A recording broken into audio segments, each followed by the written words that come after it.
John's letter in Chapter 1. A postman came into my village one day with a letter from my son James. "John is your name?" the postman asked. "Yes," he said, "I have a letter for you." An envelope from John of Minta, for me with a letter inside. Who was it from, I wondered.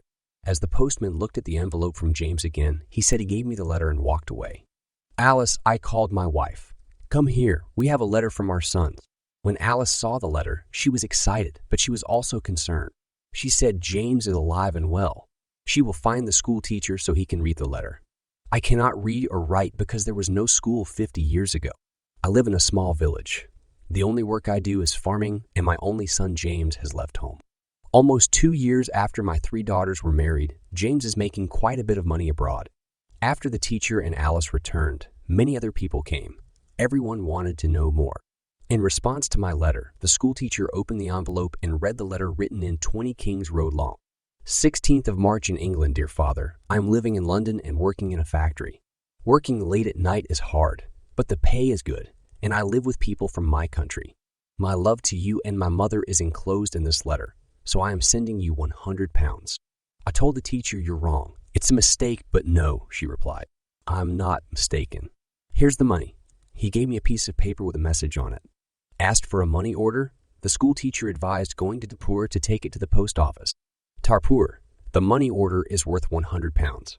A post office official will give it to you. Again, I said £100, and everyone laughed and said, John, you're a rich man. You can buy anything you want. I can buy some good food and drink in Darpur for your farm and for your house. As I told my friends, Alice said James is a good son, so I'm going to throw a party for you all. The village people talked about the money order that evening, as well as Alice and I's money. Chapter 2. John goes to Darpur to get money for the farm. I got up very early the next morning. It was dark and everyone was asleep, but I was going to Darpur. Putting on my best clothes and carrying my best stick, I washed and dressed carefully. Putting the money order carefully in my pocket, I said goodbye to Alice.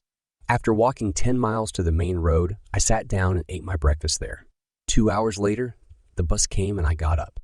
Darpur is a long way away, and it takes 3 hours to get there by bus. After arriving in Darpur, I went straight to the post office. I don't often go to Dartpool. Know the market and one shop. This is the shop of Oliveri. Buy things from my farm from Oliver.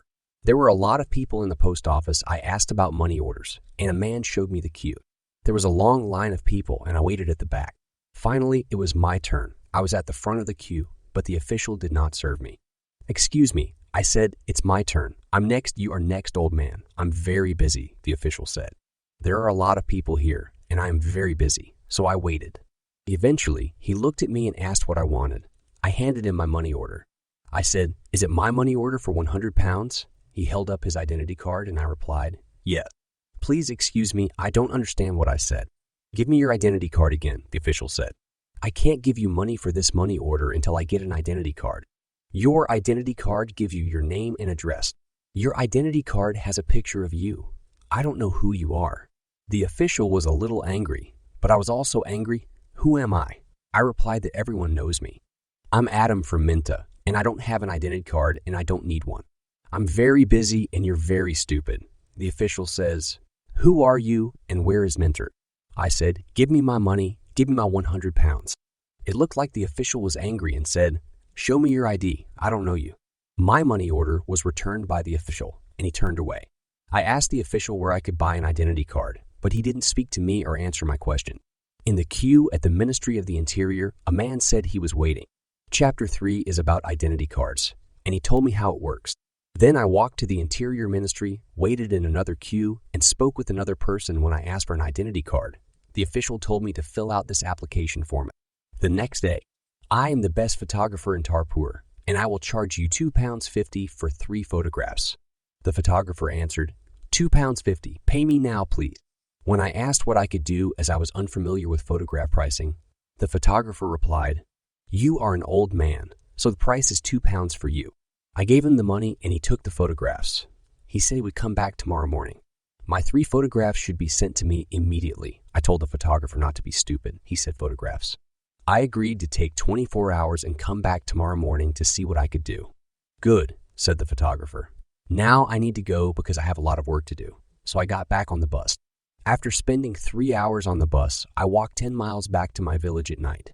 "Where is the money?" Alice asked me as she and my friends waited for me. In order to change the money order, I must first have an identity card. I told Alice everything I knew. "I'm going to Dartport again tomorrow." It was late at night. I was very tired, so I lay on my bed and fell asleep. Chapter 4 has no photographs because I awoke late the next morning to a bright sun.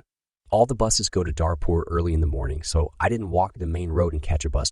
As I was still very tired on Wednesday, I rested and talked to the villagers. Regarding the money order, I told them about the identity card and the school's photographer. In a post office, you always show your ID card, according to the teacher.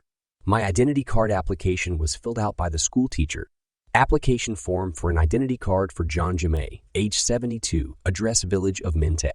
Birthplace Village of Minta, occupation farmer, color of eyes brown.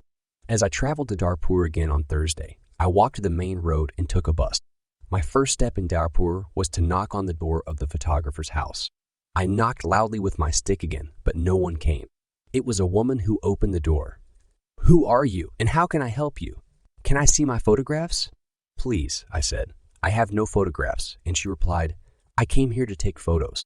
On Tuesday, I asked where the photographer was. He was out of the building, and the woman closed the door. I shouted at her, waiting there for him, and after a long time, the photographer came back. He looked at me. He smelled beer and gave me my photographs, saying that I had waited a long time for you. When the photographer saw me, he said, "I don't know what photographs you took, old man. Do you mean my 3 photographs from my identity card that I paid you £2 for? Please send me my photographs by Tuesday, or I will give you my money. I need your photographs or your money." "Are you referring to the photographer who said to show me the receipt for your payment?" Thanks for watching. Subscribe for more updates.